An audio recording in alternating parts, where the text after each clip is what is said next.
Welcome again to You Made That, a podcast about makers, making, and the things that we make.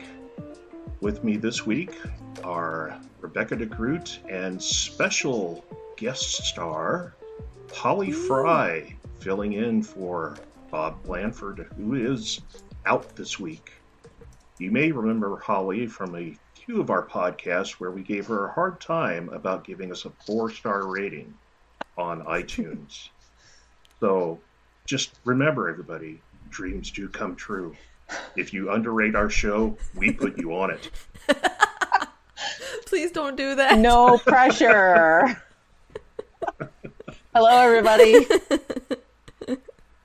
I'm in the hot seat. Hi, Holly. I'm in the hot seat tonight. Yes, Man, I didn't think I was going to get roasted. Yeah, well, you're in trouble now. Can I change my mind now? You have been listening to the show, right?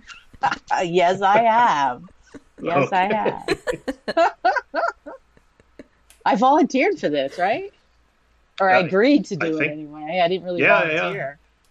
Yeah. I don't think there was any force involved in it. No, there wasn't. Not that I remember. No. Of course, I have been known to black out from time to time, so I could be wrong. Let's start with what's been going on with everybody this week. And we'll start with Holly. What have you been up to? So I've been working, actually. I had been off almost all summer. Because of the COVID thing, I was furloughed April the 1st. And it was no joke either.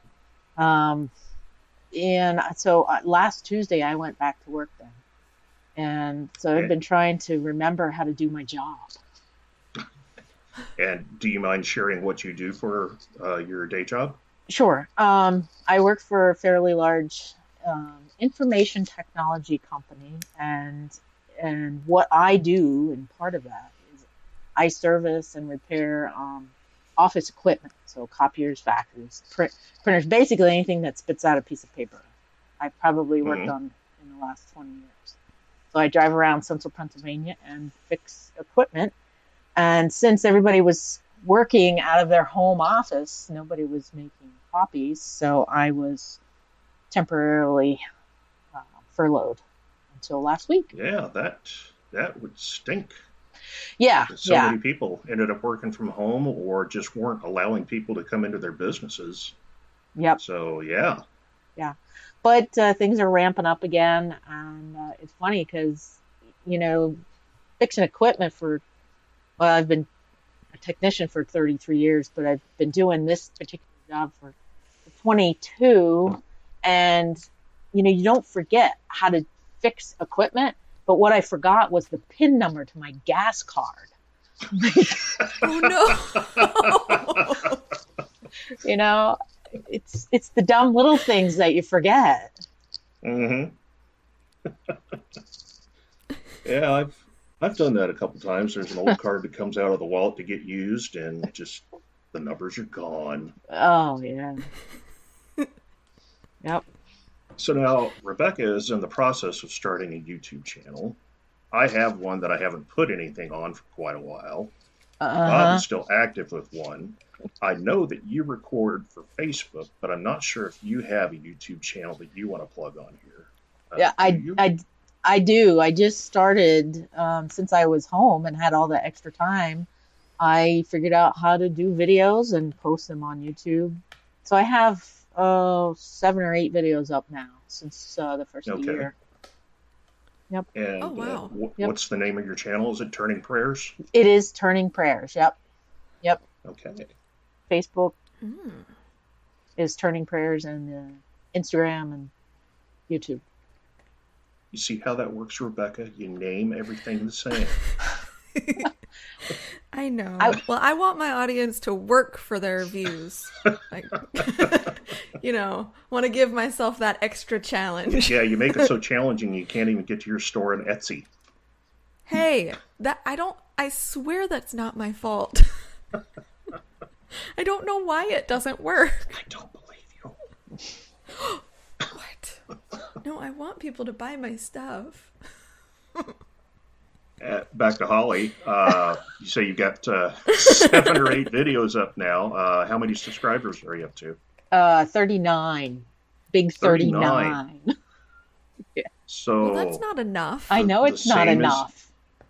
The same I as mean, your you would age, think with that though. many videos. It is the same as my age, yes. So That's right. she started in the IT field at 6, everybody. So Yeah, she exactly. was a very accomplished kindergartner. That's right. I was above average. Yeah, I'd say so. So to all, 50 of our listeners, make sure you stop by and subscribe to Turning Prayers on YouTube, as well as Rebecca's Up to Something. I recommend my channel, but God knows when I'm going to put anything up there again.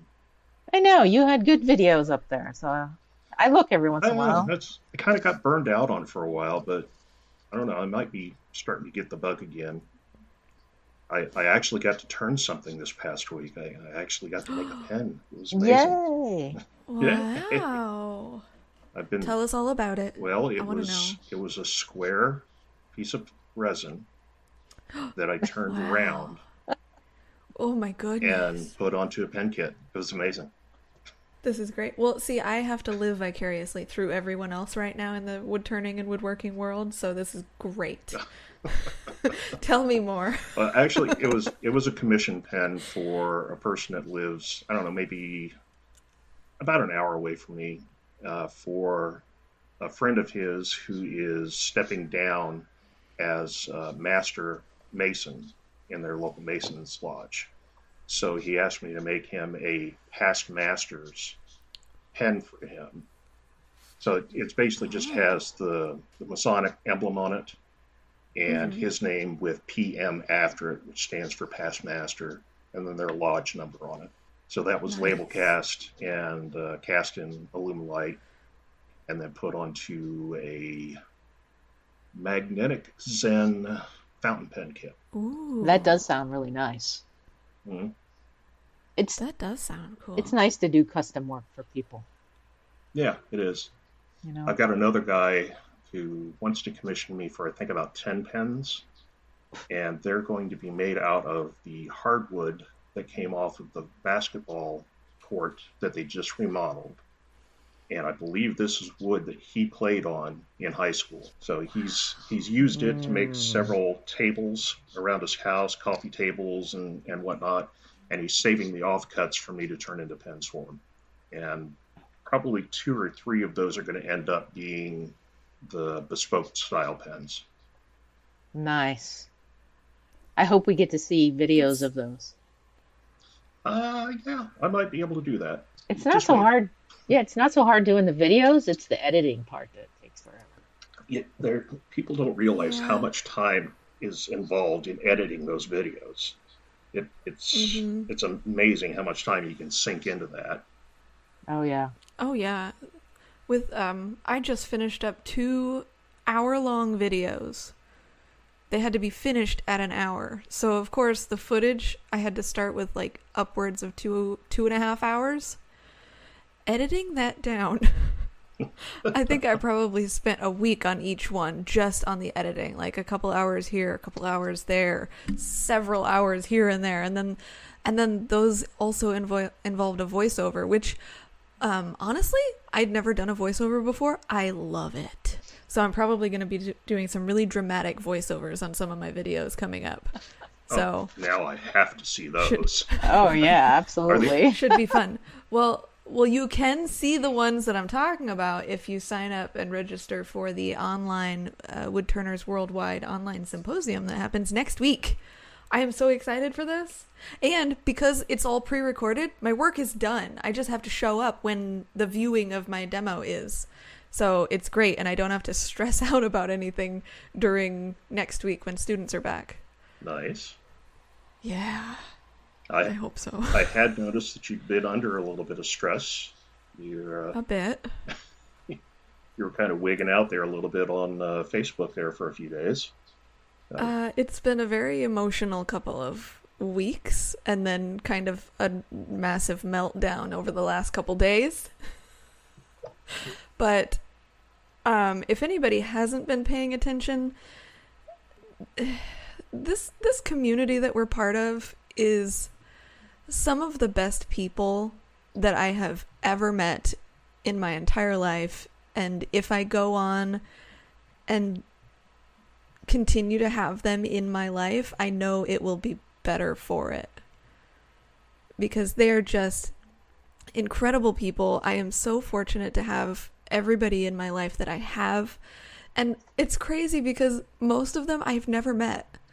It's just this online presence that we're part of that's just so influential and supportive and helpful and encouraging. And it's, I can't say enough good things about them, but they've helped me out mentally, emotionally, financially the last couple days. And I can't express enough gratitude.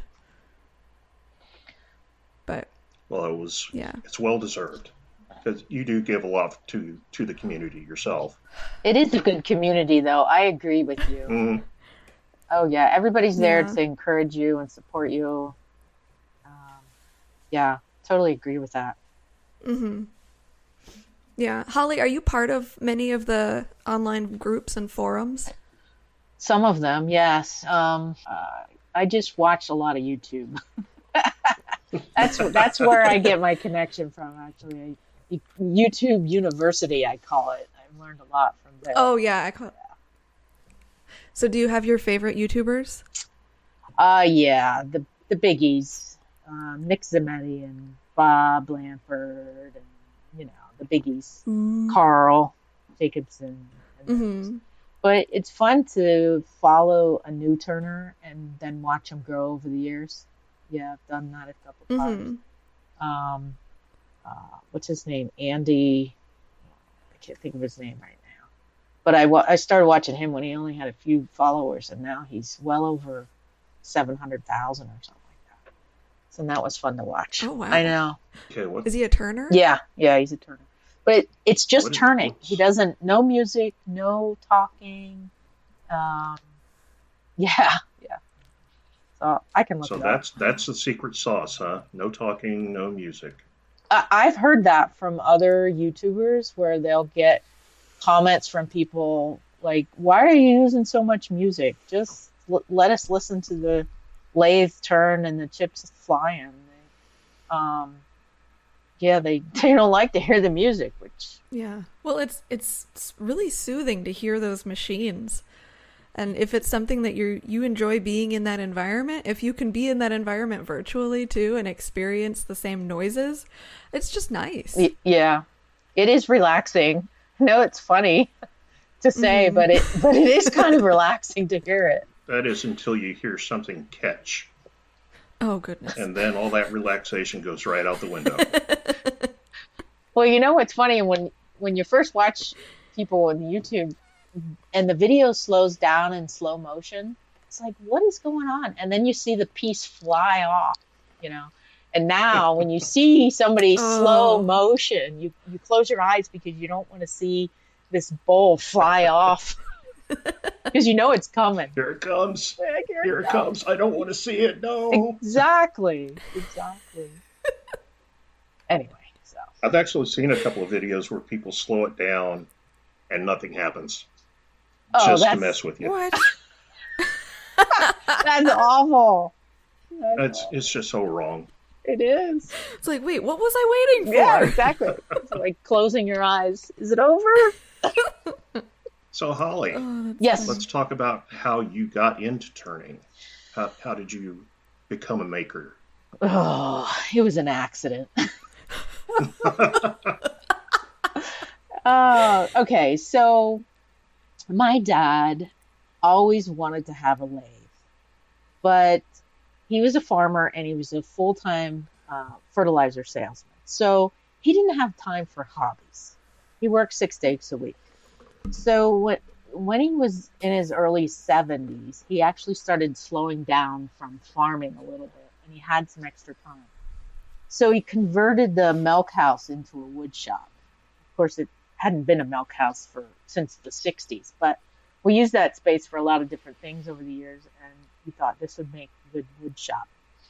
And so he did that. And my sisters and I always knew that Dad wanted to have a lathe. And we threw our money in a pot, and we bought Dad a lathe. And we got one from Rockler. It's a mini jet.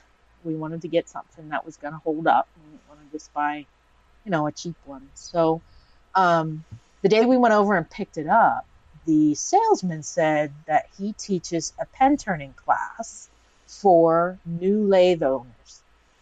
Somebody who had never turned before, and this way they had an opportunity to use a lathe that was just like the one they bought with an instructor there so you can learn how to use it. And my dad's kind of shy, so he looked at me, he goes, well, I'll do that if you do it with me. I said, okay, because I really wanted to encourage him to get into this, and I'm like, this is a great idea, what can it hurt? So we... Your pocketbook. Yeah, exactly. What rabbit hole could I fall into? Yeah, well, I didn't know about rabbit holes back then. So totally naive. And so we came back at a later date, and we took this class together, and it was a slim line. He turned the front half, I turned the back half, and we made a pen together that day.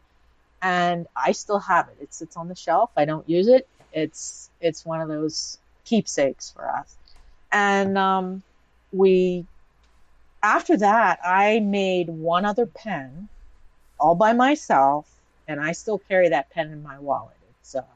It's another slim line, but it fits perfectly in my wallet. And then I didn't make another pen for a couple, 3 years maybe or so. I can't remember how long.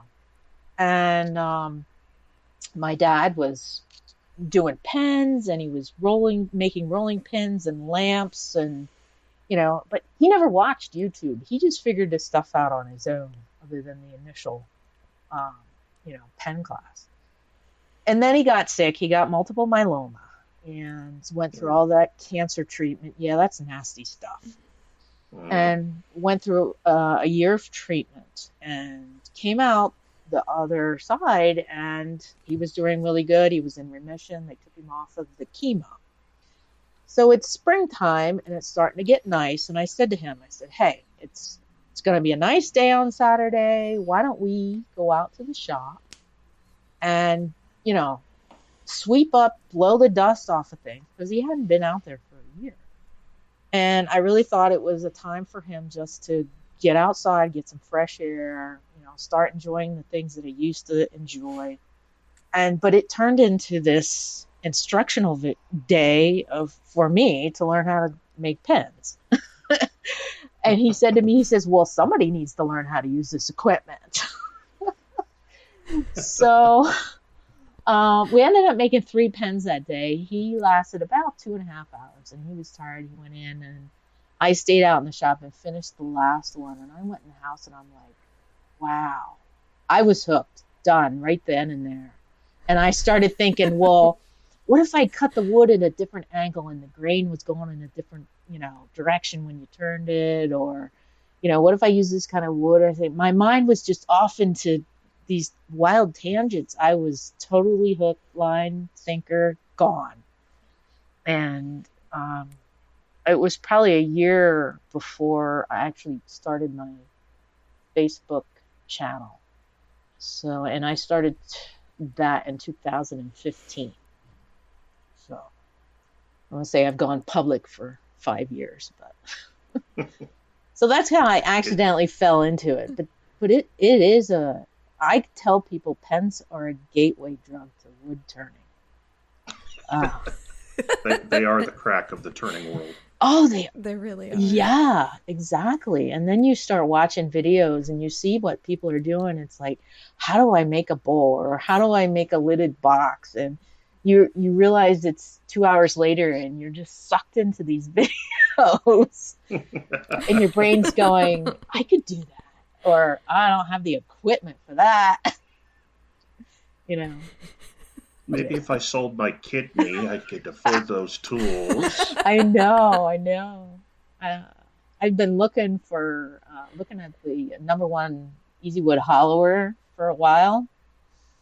Ooh, yeah, yes. And yes, I'm like, get that. Yeah, I know, that's the next on my list. And I thought, well, if I had a little extra cash, and then I started making these spatulas, and bam, I sold 6 of them. I'm like, look at that. Now I have a little cash. Just like that. So I haven't ordered it yet, but I think I will this weekend. Yeah, you definitely should. Out of the easy wood hollowers, the 1, 2, or 3, or really any of their tools, if you're just getting started, like, that thing is so versatile, and it is amazing for hollowing. That's what I've seen. So yeah, that's gonna be it. Yeah, no, it's great. Highly recommended. Good choice. I've actually got one of those old school hollowers where it's got the steel, like, half rod that sticks off of it that's got a fingernail grind on it that you can swap out with a round bit. Just trying to remember. Brain fart. Never mind. I've lost the word. That's okay. But anyway, I love Insert? it. But scraper. Nothing. Scraper. It's a round scraper. Oh, okay. There you go. Dark. Good job. Yeah, thanks. Nice recovery. But there was an attachment that I got for that has the laser finder on it, so you can tell where you are inside by where the laser is pointing on the outside. I have yet to use that thing yet, and I've had it for 2 years. Oh, somebody I know has that. He really likes it. So yeah, those are really nice. Because then the replacement for those are the cameras. Have you seen the cameras? No. Cameras? You haven't? No. Yeah, so rather than having a laser, where the laser would be, you replace it with a camera, and then you have a screen that has kind of a projection of, it has an outline of your tool, and it follows your tool into the material. And then if you have the tool outlined on the screen, because the camera doesn't move away from the tool at all, it moves with it, you can actually see where the tool is inside the material. Wow. On a screen. So it's like... So the material moves on the screen? Blown. No, yes. The material moves, but the camera is fixed on the tool, so the tool moves with it. So the tool is fixed. So you can literally just take a dry erase marker and, like, trace where the tool is. But as it goes into the material, it disappears, obviously, because it's inside whatever you're hollowing. And then as you move it around, it moves with it, and it follows the tool. It's crazy. It's crazy. Look it up. Camera hollowing system. Amazing, but it's the next step up from a laser. Wow. Yeah. I know if I see it, I'm going to want to buy it. You are. You don't have room in that little shop of yours. No, I do not. Although I have been getting some room back with the reorganization that I've been going through, and I might actually have room to put an honest-to-God dust collector in there. Ooh. Not a full, What? not a full 2-stage filter, but it could be a single stage that I could hook into something, a little bit bigger than a dust deputy, and collect it in a 5-gallon or a 10-gallon bucket beneath it, so it would all be kind of stacked on top of each other instead of 2 separate stations. But hey, you got to start somewhere. That's great. Yeah. Well, right now I've got the standard shop vac with the dust deputy, but it takes up 2 spots on the floor. And I don't have one of those nice rigid shop vacs where you can put in a piece of 1.5-inch PVC into the casters and build up to hold your dust deputy. So all I can do is just put it on top of the shop vac and hope that the hose reaches. Terrible. Oh, it's a terrible thing. I have a central what do you have? I have a central vac that was donated to me. Oh. I know, and it's on a cart, so I can roll it around. But it's loud. Oh, that's that's one of the things I don't like about the shop vacs is how loud it is. And you put in one of those, single or double stage dust collection systems, and it's like a third of the volume. It's amazing on those. Yeah. What about you, Rebecca? What do you have for dust collection? I have a shop vac with Dust Deputy. Is the Dust Deputy the one that you get from Rockler? I don't know if they carry that brand. They have their own kind of... It's the Rockler brand version. It's just kind of a container on the big casters. blue container. Yeah. It's got like... Yeah. It's got like that cyclone action going on inside. Yeah. I should have known that you would have the Rockler version of that. Well, and I only just got it too. But yeah, I am friends with Rockler. Yes, you are. I like them and they like my money. I like Rockler so much I am marrying one of their associates. Hey. That's not why. But it's a benefit. Oh, now I get the connection. Well, I was kind of disappointed with our Rockler store because they kind of eliminated all the pen kits and, that kind of stuff. Oh. They just went with equipment. Well, in my area, there wasn't enough of a demand for it. I think I was the only one buying CA glue from them. So I walked in there one day and everything was changed. I said, "Where is everything?" And they're like, "Well, okay. Everybody's buying online, I guess." That's odd. Do they still offer the classes? The gentleman that did that no longer works there, so I can't answer that question. Well, there's your problem right there. You got to have an associate on staff that knows how to turn. I know. Exactly. I might have to start a new career. Speaking of associates that know how to turn, so Henry does not turn. He just doesn't. But I think they assume that he is very knowledgeable because of me, and they have signed him up to teach a pen turning class next week. That's funny. So does Henry get to learn how to turn a pen this week? He's turned one almost to finish, so he hasn't even ever finished one pen. So he brought it up last week. He's like, "So I'm gonna need to turn some things soon." I was like, "Why? What's going on?" Yeah, he's gonna do a refresher course coming up real quick. Cause he's like, "I don't know what I'm doing. I need to recap. I need to learn everything again. I need to write things down." Like, I might record it. I was like, "Okay, cool." Just send him to Bob's channel. He'll learn everything he needs to know. Absolutely. He needs to learn hands-on. Yeah, but I thought it was hilarious. I'm still laughing at him. And then I told him, like, "Well, I could go if you want." He's like, "Well, no, it's a Friday." It's like, oh, come on. Why would they do it on a Friday? If it were a Saturday, that would be great. But because of social distancing, I think they're only allowed to have 2 people in the class. Wow. So it won't be too much pressure. I'm excited for him. That's what you think. Yeah. Is that what Henry's going to think? Maybe. I'm hoping he catches the bug and then he goes down the rabbit hole too. Now that he's going to be teaching it, maybe he'll be more excited about it and want to go to these wood turning events with me. Is there room for 2 people in the lathe room? Yeah. You suck. There's room. It's a spare bedroom. Ugh. Well, there are 3 lathes in here. Oh, jeez. That anybody could turn at all at the same time. Hell with Indiana. I'm moving to Texas. Right? Come play with me. Yeah, really. Careful, I might take you up on that. Hey, I'm totally fine with that. I've invited my students that have graduated to have like a little mini lesson in here, and as soon as they do, they leave absolutely hooked. I love spreading that bug. It's the best bug to give to somebody else. Yes, it is. And Holly, have you... Oh, sorry. I was going to say, and there's no cure for it.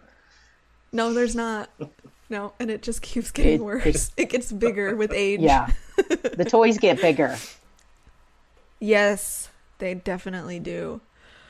Holly, have you, other than the class at Rockler and your dad showing you a little bit more, have you taken any more hands-on classes or done any more courses in wood turning? I have not taken anything formal. There's a gentleman down just 2 hours from me near Philadelphia. I met him on Instagram, and when he only had, I think he had less than 1,000 followers, but now he's up around 80,000 or something like that. But he turns X-wing spheres. So he puts Oh, yeah, I've seen him. his name is Scott.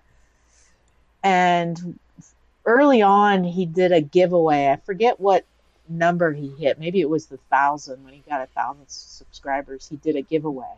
And I won the giveaway. Yeah, it was Nice. Yeah, it was just a few things. It was nice that he did that. And I said to him, I said, well, you're only 2 hours away. I could just come down and pick up my winnings and spend some time in the shop. So I did, and went down and spent some time with him, and he showed me how to turn with a bowl gouge, which I had never done before. And we did a rough turned a natural edge bowl that day. And what a nice guy, though. We had a really good time, and met his wife there. And that was before he started doing these spheres. They just took off. He's doing a really nice job with them. They are pretty cool. Yeah. What's Scott's last name? I have to look Is it it up. Weirtz, I believe. Something like that. Or his Hold on. Instagram Yeah, he's handle? just on I Instagram. want to see that. Oh. Have you seen these before, Rebecca? Wishart. Weissert. Scott Weissert. And he's it's the Scott's Mini Wood Shop. And his shop is probably spell that again? His last. Oh wait, never mind. I have him. Find him? Oh. Yeah. I already follow this guy. Yeah. Okay. Yeah. I know who this is. I figured you did if you recognize his fears. And yes. Oh, and yes. And Zach just did one this week for a fundraiser for MS. That was kind of a collaboration with him. So that was really cool. I've met Scott. Maybe at a show. Yeah. We can't take you anywhere without you knowing somebody. And it's really strange too, because I never know where I know them from. Oh yeah. He would be like, are you some? He would be a good guest for you guys sometime. That's like we talked about in an earlier episode. Their avatars are their work. So you're X-Wing Spear guy. Yeah, exactly. Yep. Yes. Yeah, he's really That's where I know you from. Yeah, he's a really nice guy. But yeah, I met Bob through the YouTube channel, and I think one time he posted a picture to the group, or a question to the group, and I just sent him a message, and he starts chatting. I'm like, oh wow, this is like an average guy. and that was really early in my wood turning, so I never knew what to expect. And I'm like, wow, these people are really nice, and they want to help you. They want to, give you suggestions, or help you with a problem, whatever. It was just really shocked. So yeah, I've noticed that too. It's like the people that you would think are really stuck up, kind of wood turning celebrity types. They don't care. They want to talk. They want to share. They want to let everybody know how they do what they do and help any new turners or even advanced turners learn new processes. Yeah. It's such a great community to be part of, and everybody is just best friends. It seems like it's awesome. Well, you chat online, it's like I haven't ever personally met you, Rebecca, but because of your Instagram and listen to the show, I feel like I already know you. But we've never really officially met until today.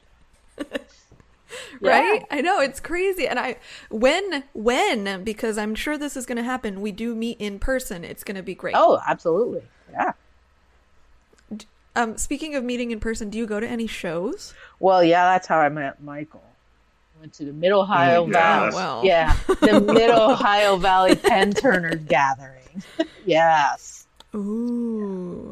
That was one of those Nice. things where Bob sent me a private message. He goes, "Are you going to go to this?" I wasn't planning on it. "Oh, you got to go. It's going to be great. You know, it's the first year Jason's putting it on." And I'm like, no, this is just totally out of. No, you got to go. So it's his fault. It's Bob's fault. I went. I'm And sure she he loved did it. that to everybody. I did love it. It was great. Loved it so much she went back for the next year, and then we got to spend some time together at dinner.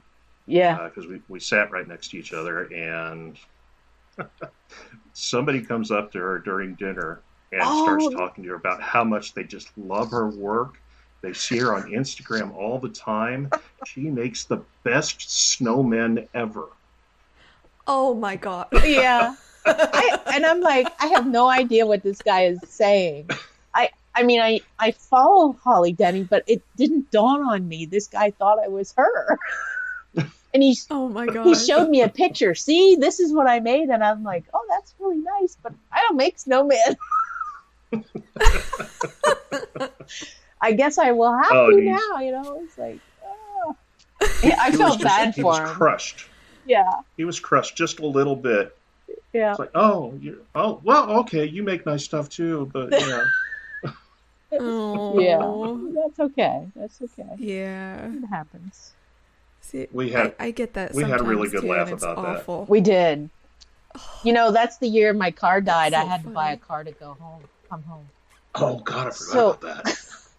What? Well, I think that was the year that the Hurricane Florence came up through.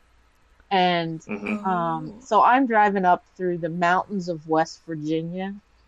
And I went alone that year. My brother-in-law went with me the first year, but then he couldn't go the next time. So I actually went by myself, and I'm coming up through the mountains in the pouring down rain.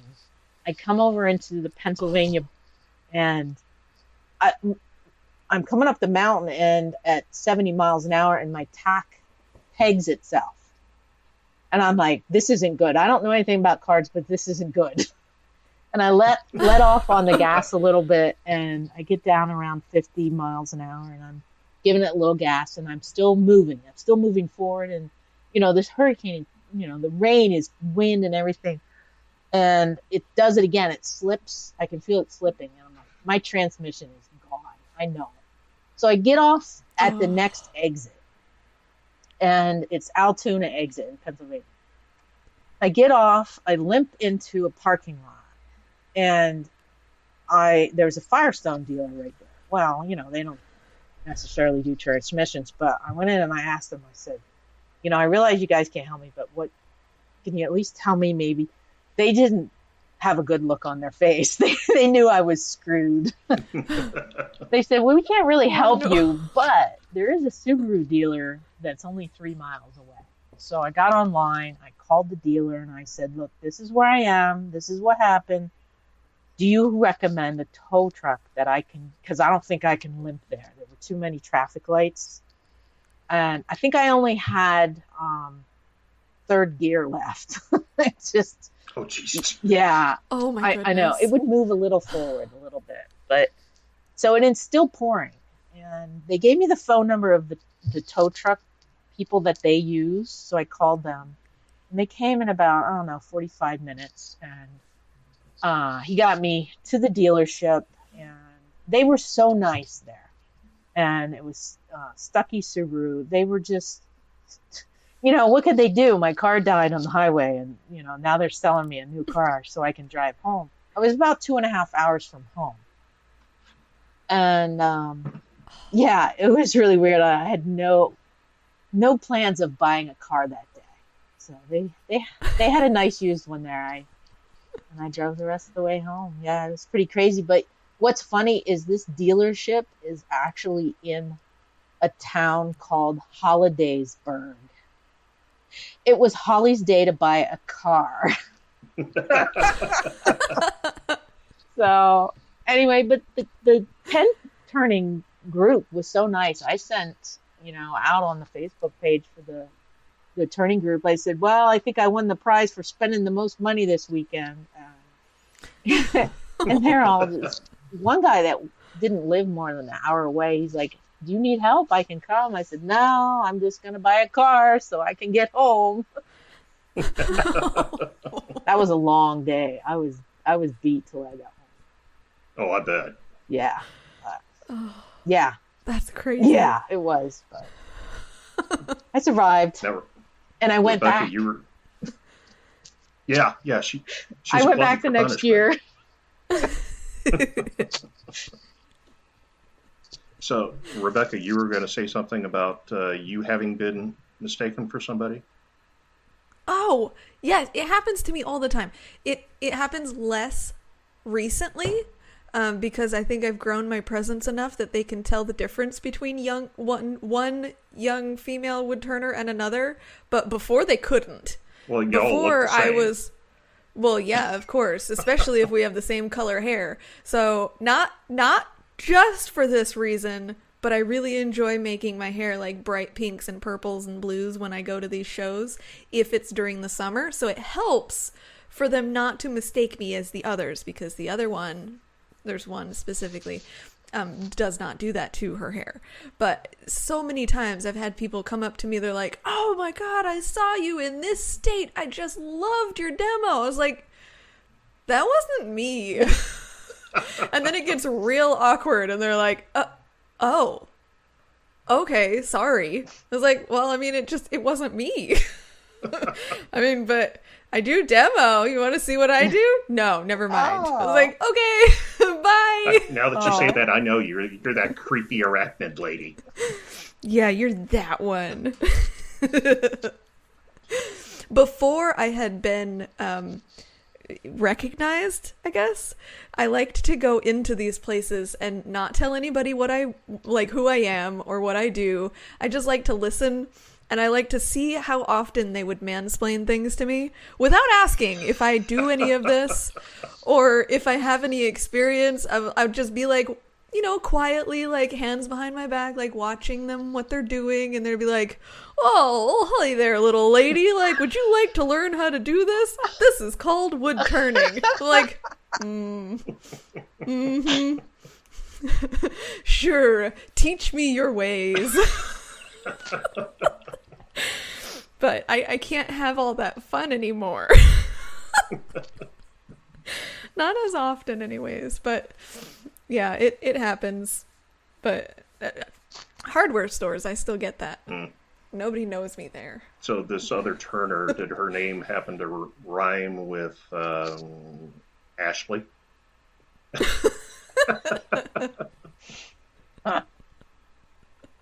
Maybe. Well, it's pronounced Rebecca. Yeah. You'll be glad to know I actually knew who I was contacting when I asked you about being on this show. Oh, good. That would have been really disappointing. Yeah, that would have been really awkward. Oh, wait a minute. If you were like, please tell us about your bowls. It's like, wait, what? The ones with legs, right? Huh? What?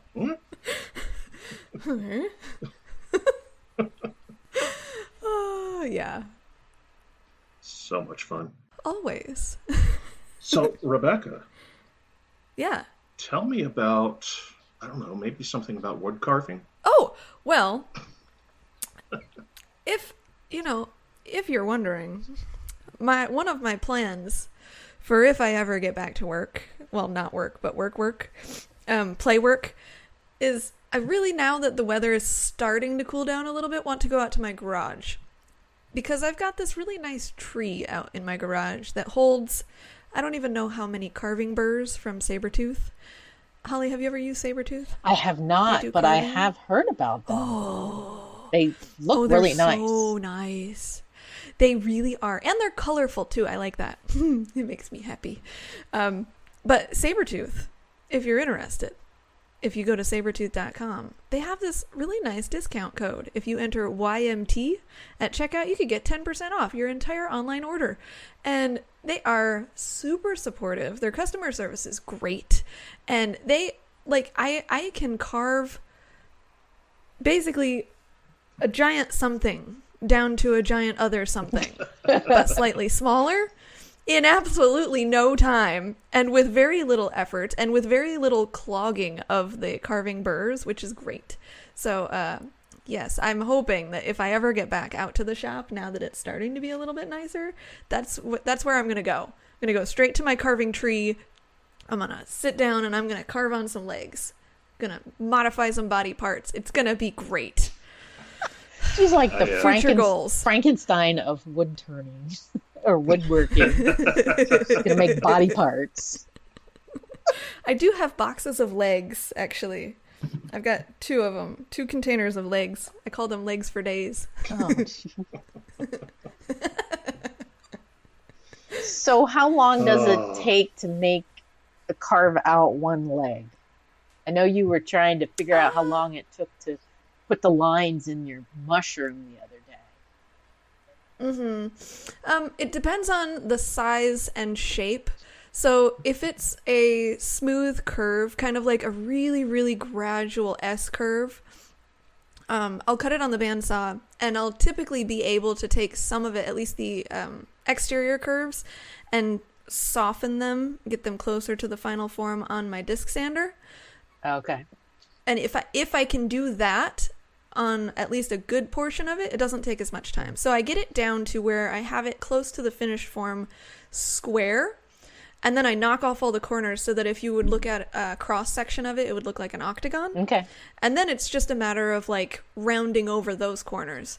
So one leg, if I'm working really fast and I'm using an aggressive bit, might take me like 5-10 minutes. Oh, that's not bad. One of those. So it's not bad at all, but then I might have to move up to the finer burr. So I have like really coarse, medium, and fine.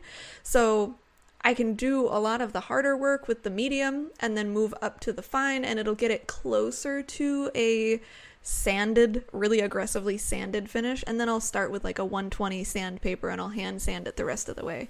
So like from start to finish sanding, it might take like half an hour on one leg, but that's just because I'm really, really picky with my sanding once I get started and work through all the grits. Yeah.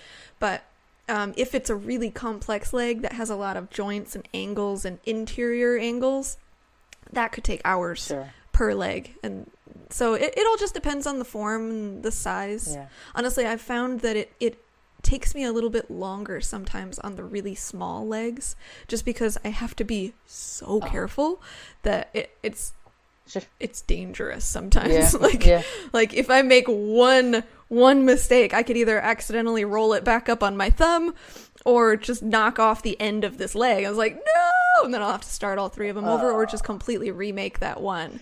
So modification. It just depends. It's a design opportunity. There you go. This thumb thing, does that happen often? Only, you know what? It does happen sometimes. It's usually when I'm either rushing to get something done or I get tired and I keep working. So if I'm just smart about it and I work when I have time, like enough time, and I go inside when I get sleepy, it doesn't happen. But it has happened. Hopefully not with a purple burr.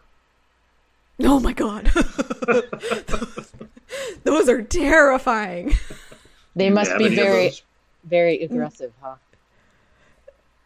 They are. So the fine is yellow, medium is green, coarse is red orange-ish. Well, actually there is a different one than that one.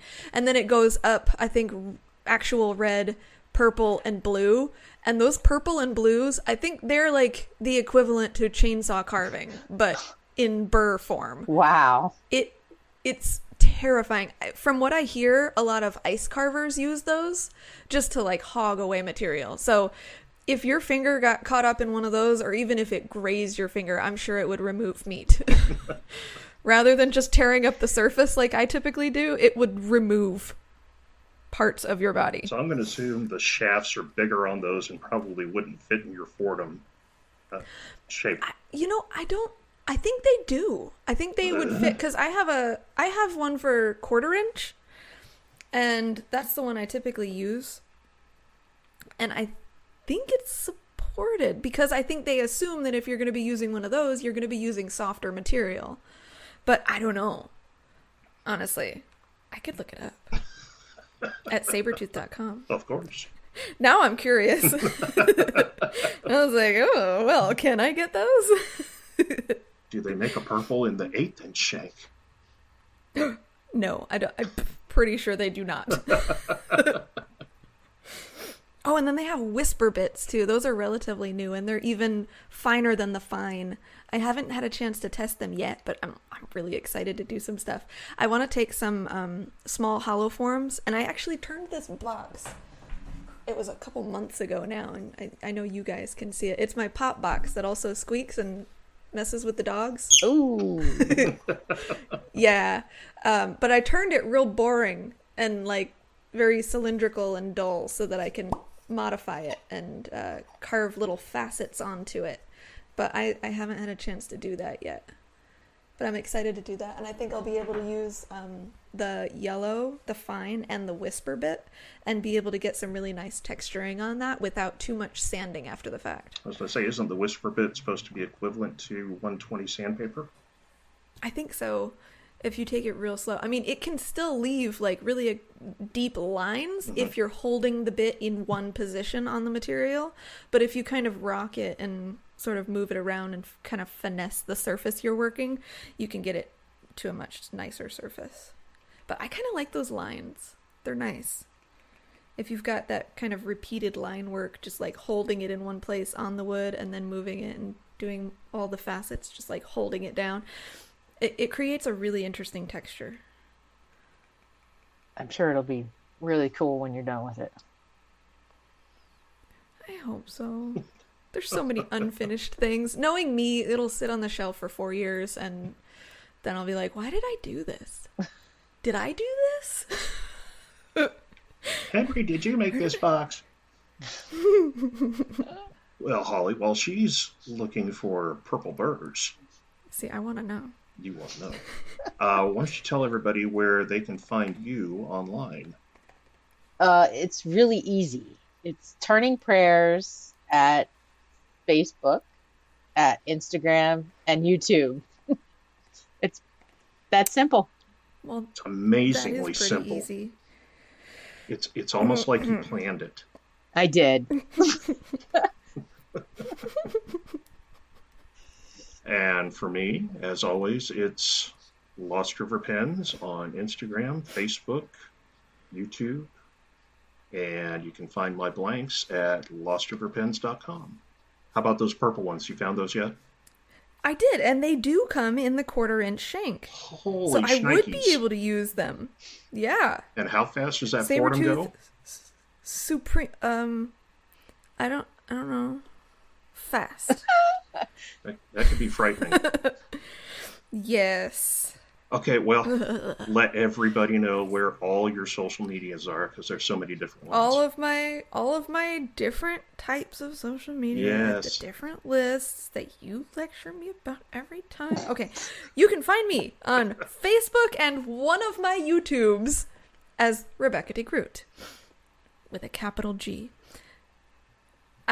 I have a secondary YouTube that Michael mentioned earlier. It's Rebecca's Up to Something, where I now have, 3 videos? I think so, yeah. A shop tour, making some earrings in my sweaty shop, and then 2 videos on Zentangle, I think. And then Instagram at @Rebecca_DeGroot. My website, RebeccaDeGroot.com. My Etsy shop, RebeccaDeGrootStudio. And I keep forgetting to mention this. I have a Redbubble that's also RebeccaDeGrootStudio that you can find my work. And that's where I can sell Redbubbles, designs like my merch my judging. Site. Yeah, I have my my judging alpaca. That seems to be the most popular thing that people buy, because I think everybody's into alpacas right now, and I'm into judging, so I think everybody just really likes it. Could you make one of a llama with a pair of boxing gloves? I mean, I could. What? It's an inside joke. Yeah, there's Benny Ray Watkins is one of the vendors at the Mid-Ohio Valley Penn Turner Gathering, and he had a run-in with a couple of llamas that did not end well either for him or the llama. And he lived to tell the story. Yes, and he tells the story very well. Yes, he does. Oh, that's hilarious. So Did they attack him? If you could make a llama with a pair of boxing gloves, I'd buy that. That would be great. Yeah. Okay, yes, I can probably the one did that. attack him. Yes. Yeah. I mean, I hear that llamas are a lot more aggressive than alpacas. Yes. Yes.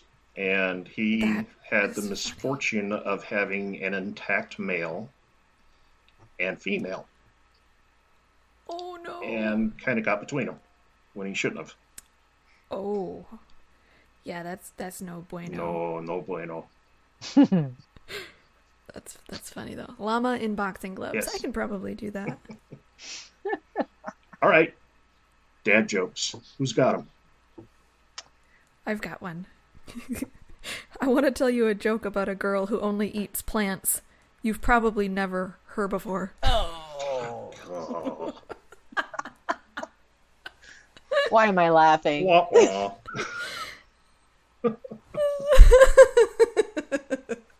Because it's so bad. Yeah, that's exactly it. Let's see. I've got, what kind of car does an egg drive? A Volkswagen. Ah. That's bad too. And for your premiere episode? For my premiere? Holly? So yes, do you have one?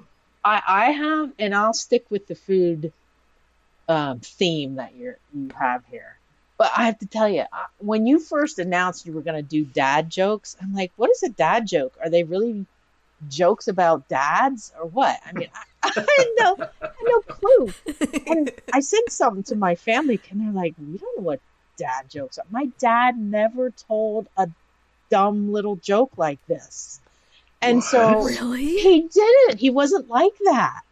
And so I'm like, and then when you started doing your show, and I'm like, oh, well, these are just corny jokes. But I don't know where the dad part came from. But oh wow, I'm gonna go with it. So we are infamous for doing bad jokes like these. Apparently, yes. So what do you call cheese that isn't yours? Nacho cheese. There you go. There's your dad joke. Oh, you're going to make a great dad one of these days. Oh, yeah. Okay, whatever. Any others that you wanted to throw out there, or are you saving them for later episodes? I've got another one. This one's not so much a joke, but it's funny to me. The first rule of passive-aggressive club is, you know what? Never mind. It's fine. That was actually funny. And coming from a former passive aggressive, I totally get that.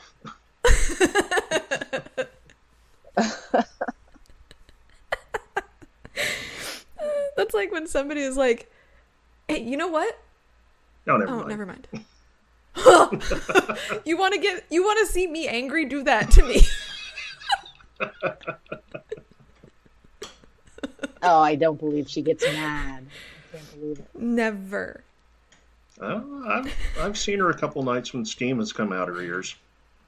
Just a little bit. All right, I've got one more Just for a this little. evening. Oh yeah. Did you hear that Steve Harvey and his wife got into a fight? It was a family feud. Oh, yeah. Ba-dum-cha. Yeah, exactly. Where's the drums? You need some sound effects on here. I'll get right on that. Okay. I'm sure you can. He can. I'm sure Yes, he I can. I believe it. I've heard it happen before. In fact, in one of the episodes, I drove up in a car very aggressively. I was very impressed with that Tokyo drift you did. Yeah, my drifting skills. It was impressive. Yep. Did I miss that one? Possibly. I think it was like episode 10. She even remembers. Well, I have a weird thing. Well, we got sponsored on the 7th episode, I think. And then I had to do a voiceover. Never mind. No, I showed up in a car. Oh, you know what? I think I do remember that one. Now that you said that. I interrupted Bob and everything. Yeah. Because I was like, what? Okay. Hold on. Did you know? Hold up. Hold up. Have you heard? Hey, listen, I have to tell you, thanks for asking me to join you guys. It's just fun. Well, thanks for jumping in with us. We really appreciate it. Yeah. Yeah, this has been fun. I hope this doesn't ruin your show. Well, they haven't kicked me off yet, so it couldn't go any worse. Oh. And we want to send some special wishes out to Bob while he is away. Hope everything is going well for you. And hopefully he will be back on next week's episode. If not, we might just have to have Holly back for another one. Oh. Hey, that'd be cool. I could be your backup. Oh, not that I don't want Bob to come back. Yeah, we miss you, Bob. We do miss you, Bob. See, I think each of us should just take a week off and let Holly fill in. That way she can do a show with everybody. See, now I feel like you're trying to replace me. Oh, no. Maybe. Is this another Bill Lute situation? Maybe I'm trying to replace myself. No, we need you, Michael. Holly, how are your audio editing skills? How are my audio editing? I'm learning. Well, you're right there with me then. It's called on-the-job training. Exactly. Yeah. Yeah. All right. We are wow. We're at over an hour. So time to sign off. So thank you all for tuning in, downloading us this week. We appreciate it. Make sure to subscribe if you haven't already. Share our show with your friends. Make sure everybody knows about who made that. Because God knows we're making this show. And we're still trying to figure out why. Oh. You all have a great week, and we will talk to you later. Bye. Oh, we're supposed to whisper.